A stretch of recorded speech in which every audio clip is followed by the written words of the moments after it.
Hoy vamos a hablar de un caso que marcó una ciudad entera, que ha cruzado décadas sin resolverse de forma judicial y que todavía hoy genera preguntas sin respuestas, recuerdos dolorosos y un reclamo social constante de justicia. Es la historia de Juan Holgado, un hombre que tenía 26 años y que iba a trabajar una madrugada como tantos trabajadores lo hacen y que nunca regresó a casa. El 22 de noviembre de 1995, en Jerez de la Frontera, en Cádiz, Juan trabajaba de noche en una gasolinera de la ciudad, un empleo que conocía y que le permitía ganarse la vida, y que en apariencia no tenía nada de extraordinario. Pero esa madrugada cambiaría la vida de su familia para siempre y dejaría una herida abierta en la memoria de Jerez. Lo que comenzó como un supuesto atraco nocturno acabó con la vida de Juan a puñaladas, con 30 heridas de arma blanca y algunas con violencia extrema. Desde aquel momento, la investigación tomó diferentes rumbos. Pasó por juicios, por pruebas nuevas, por reconstrucciones forenses y por años de búsqueda incansable por parte de su familia. Durante décadas, ese crimen no fue cerrado con una sentencia firme contra los responsables. Hubo juicios, sí, en 1999 y en 2003, pero con imputados que acabaron siendo absueltos por falta de pruebas. Hubo identidades esbozadas, huellas dactilares vinculadas y mucha frustración. Pero sobre todo hubo una familia que nunca se rindió. Bienvenidos a un nuevo episodio de Dossier Criminal. Aquí cada caso es más que un crimen. Es una historia marcada por el misterio, el silencio y verdades que esperan ser contadas. Si te gusta este contenido, suscríbete y deja tu like. Así me ayudas a seguir dando voz a quienes ya no pueden hablar. Mi nombre es May García y estáis escuchando Dossier Criminal. Juan Holgado era un hombre de 26 años, nacido y criado en Jerez de la Frontera, en la provincia de Cádiz. Para quienes lo conocían, Juan no era alguien que buscara protagonismos. Su vida estaba marcada por la rutina, el trabajo y la familia, pero también por la cercanía con sus amigos. Todos lo describían como un joven responsable, tranquilo y con un sentido del humor discreto. De esos que no destacan por nada extraordinario, pero cuya presencia se nota porque aporta calma y confianza a quienes lo rodean. Trabajaba en una gasolinera de Jerez, un empleo que le permitía ganarse la vida honradamente. Era de turno nocturno, lo que significaba largas horas de soledad en el establecimiento, gestionando cobros, atendiendo a clientes y manteniendo el lugar en orden. Su padre Francisco y su madre Antonia confiaban en él. Sabían que Juan estaba en un trabajo seguro, que regresaría a casa al amanecer y que, como siempre, contaba con sus pequeños hábitos diarios: un café antes de empezar, una llamada rápida a su madre o algún comentario con los compañeros de turno. Pero Juan no era solo un trabajador, era hijo, amigo y vecino, alguien integrado en su entorno. En Jerez todos lo conocían de vista o de trato cercano, y su vida, aunque aparentemente tranquila, estaba marcada por pequeñas responsabilidades: ayudar a su familia, mantener sus relaciones personales y cumplir con su jornada laboral sin mayores complicaciones. Este contexto cotidiano es fundamental para entender la magnitud de lo que ocurrió la madrugada del 22 de noviembre de 1995, porque esa noche lo que parecía un turno más, una rutina más, se convertiría en un acontecimiento que trastocó para siempre la vida de su familia, de sus amigos y de Jerez entero. Además, Juan estaba construyendo su propia independencia. A sus 26 años, comenzaba a planear proyectos personales y profesionales. No había indicios de conflictos graves en su entorno, ni problemas que pudieran anticipar lo que sucedería. Por eso, cuando ocurrió el crimen, el shock fue aún mayor.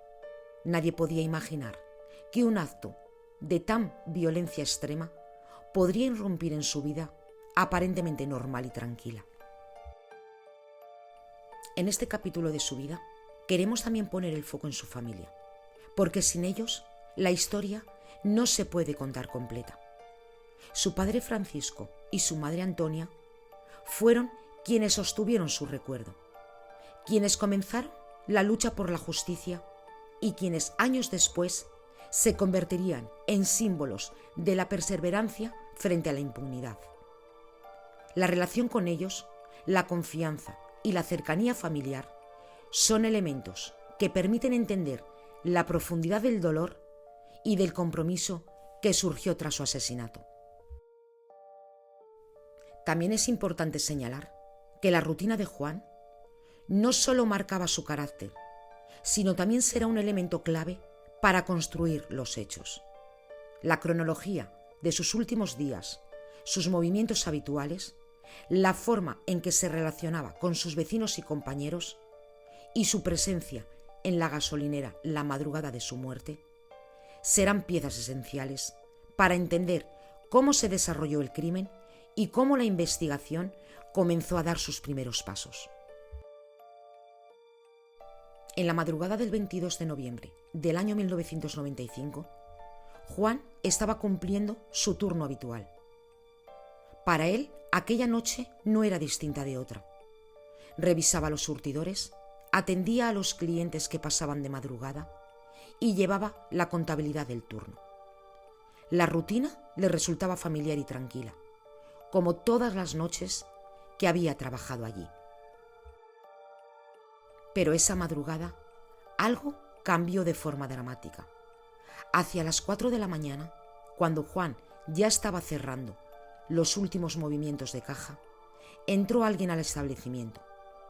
Según los informes policiales y los testimonios recogidos posteriormente, se trataba de un intento de asalto de robo, pero que rápidamente se tornó en un acto de violencia extrema. Los atacantes le agredieron con un cuchillo largo y la investigación forense confirmó que Juan sufrió 30 puñaladas, muchas de ellas con un arma de hoja de al menos 18 centímetros. La brutalidad del ataque indicaba que no se trataba solo de un robo, había intención clara de causar daño.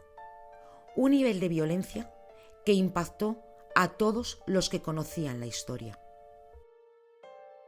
En la gasolinera no había nadie que pudiera intervenir.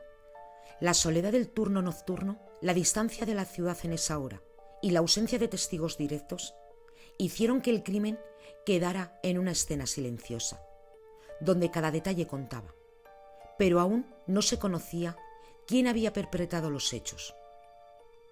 La cronología exacta de aquella madrugada se construyó a partir de los restos que quedaron en el lugar y de los pasos posteriores de la investigación. Cuando la familia se enteró de la desaparición, el miedo y la incertidumbre se mezclaron con la incredulidad. Nadie podía imaginar que un trabajo nocturno, una rutina habitual, terminaría de esa manera. Los primeros momentos fueron de una búsqueda desesperada. Llamaron a amigos, a vecinos y a la policía, intentando reconstruir los últimos movimientos de Juan, preguntando a cada cliente que pudiera haber pasado por ahí, revisando registros de caja y cualquier señal que pudiera indicar qué había ocurrido. Cuando la policía llegó al lugar, comenzó a recoger pruebas. Aunque la escena estaba parcialmente comprometida por el tiempo y la soledad. Las primeras diligencias incluyeron toma de huellas, revisión del arma y documentación de la disposición del mobiliario de la gasolinera. Cada elemento sería clave más adelante. La ubicación de la caja, los restos de sangre y los objetos manipulados ayudaron a reconstruir la secuencia del crimen y a identificar a posibles autores. En este contexto, es donde aparece la figura de su padre, Francisco Holgado, conocido más tarde como Padre Coraje. Desde ese mismo día, Francisco comenzó a involucrarse directamente en la búsqueda de respuestas. Su esfuerzo no solo fue emotivo, sino estratégico. Se infiltró en ambientes peligrosos de la ciudad, grabó conversaciones, buscó pistas y reunió información que la policía, por sí sola, no había podido obtener. Su implicación sería determinante para mantener vivo el caso y para reconstruir la cronología exacta de aquella madrugada. Tras la brutal muerte de Juan, la investigación judicial comenzó de inmediato, pero no sin dificultades. La soledad de la gasolinera, la falta de testigos y la escasez de pruebas hicieron que el caso se convirtiera desde el primer momento en un desafío para la policía. A los pocos días se empezaron a identificar posibles sospechosos. Los primeros 4 imputados estaban vinculados por antecedentes de robos y conflictos en la ciudad. Sin embargo, ninguno pudo ser vinculado de manera directa con el arma o la escena del crimen mediante las pruebas que existían. En enero de 1999 se celebró el primer juicio, donde los 4 imputados fueron acusados de homicidio con robo. La acusación se basaba principalmente en testimonios indirectos, antecedentes criminales y cierta relación de los sospechosos con el área donde ocurrió el crimen. Pero a pesar de los esfuerzos de la Fiscalía, el tribunal los tuvo que absolver por falta de pruebas. La decisión judicial generó frustración en la familia de Juan, que veía cómo la impunidad parecía ganar terreno mientras el dolor permanecía intacto. Pero la familia de Juan, especialmente su padre Francisco, no se rindió. Su trabajo de investigación paralelo, infiltrándose en barrios conflictivos, grabando conversaciones y recopilando información, permitió reunir nuevas pruebas y testimonios que llevaron a la reapertura del caso y al segundo juicio en noviembre del año 2003. En este nuevo juicio se presentaron pruebas adicionales, incluyendo grabaciones y declaraciones de testigos que confirmaban la presencia de los sospechosos en la zona y ciertas relaciones indirectas con la escena del crimen. Sin embargo, el tribunal volvió a absolver a los imputados, de nuevo por insuficiencia de pruebas. Tras los 2 juicios, la familia recurrió ante el Tribunal Supremo, buscando revertir las absoluciones y obtener justicia para Juan. Pero las decisiones se mantuvieron y legalmente los acusados continuaron sin condena. El caso se volvió aún más complicado cuando se identificó años más tarde una huella dactilar en un tetrabric encontrado en la gasolinera que pertenecía a un hombre con antecedentes conocido como el Gata y fallecido en el año 2006.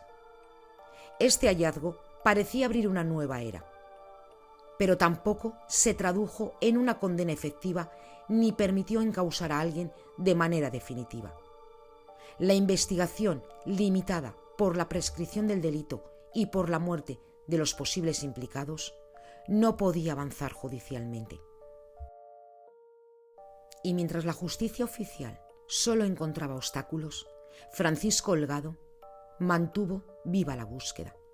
Su figura se convirtió en símbolo de tenacidad, un ejemplo de cómo la acción de un particular comprometido puede mantener la presión sobre los tribunales y la sociedad. Gracias a él se lograron recopilar pruebas que de otro modo hubieran quedado olvidadas, y se mantuvo la visibilidad del caso en los medios locales y nacionales. La investigación judicial de este caso pone de relieve varias cuestiones. La dificultad de probar crímenes cometidos en contextos de soledad y sin testigos. La importancia de recolectar exhaustivamente pruebas forenses desde el primer momento. Y de cómo la tenacidad de la familia puede ser determinante para mantener vivo un caso. Aquí se demuestra que el camino hacia la justicia no siempre es rápido. Cada decisión, cada prueba y cada recurso judicial fue parte de un proceso complejo, donde la familia de Juan tuvo que luchar no solo contra los posibles culpables, sino también contra las limitaciones del sistema judicial y del paso del tiempo. Tras los juicios de 1999 y 2003, quedó claro que el caso de Juan no se podía cerrar sin un análisis detallado de la cronología de los hechos y de todas las pruebas disponibles. La combinación de la investigación oficial y del trabajo de su padre, conocido como Padre Coraje, permitió reconstruir paso a paso lo que ocurrió aquella madrugada. Los informes policiales, los testimonios indirectos y la revisión de la escena coincidieron en lo siguiente. Juan comenzó su turno a las 10 de la noche del 21 de noviembre de 1995. Durante las primeras horas, su trabajo transcurrió con normalidad. Todo parecía rutinario como cualquier otra noche. Pero hacia las 4 de la mañana llegó el momento crítico. Según la reconstrucción, un desconocido entró en la gasolinera. La prueba forense indica que Juan fue agredido inmediatamente con un cuchillo largo. La violencia del ataque fue extrema. 30 puñaladas, muchas de ellas profundas, dirigidas al torso y extremidades. La secuencia de heridas sugiere que el agresor actuó con determinación y sin intención de permitir que la víctima escapara. Y aunque la gasolinera estaba prácticamente vacía, los investigadores recogieron restos de sangre que permitieron determinar la secuencia de los golpes. Una huella dactilar en un tetrabric que años después sería vinculada a un hombre apodado El Gata y fallecido en el año 2006. Y desplazamiento de objetos en la caja registradora, que indicaban que hubo intento de robo, pero también fuerza excesiva. Estos elementos fueron esenciales para reconstruir la noche y plantear la hipótesis de que el crimen, aunque disfrazado de asalto, tenía un componente de violencia deliberadamente muy elevado.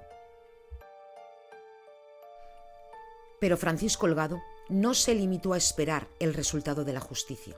Durante años se infiltró en ambientes marginales de Jerez, habló con conocidos de los sospechosos, grabó sus conversaciones y recopiló datos que la policía no había podido obtener. Y lo que permitió su trabajo fue corroborar movimientos de los imputados antes y después del crimen, conseguir testimonios de vecinos que habían visto a ciertos individuos cerca de la gasolinera y mantener la presión mediática sobre un caso que empezaba a caer en el olvido judicial. El asesinato de Juan Holgado no terminó con su muerte. La violencia de aquel crimen, la impunidad de los responsables y la falta de cierre judicial tuvieron efectos profundos tanto para la familia como para la sociedad, y en sentido más amplio para la percepción de la justicia en España. Y detrás de su nombre hay una familia que aprendió a vivir con el dolor, pero que nunca aceptó el silencio como explicación. Hasta aquí el episodio de hoy. Si te ha gustado, suscríbete y comparte este espacio con quienes creen que estas historias merecen ser contadas. Gracias por acompañarme y nos vemos en el siguiente episodio de Dossier Criminal. Pero recuerda que mientras falte una respuesta, la historia no ha terminado.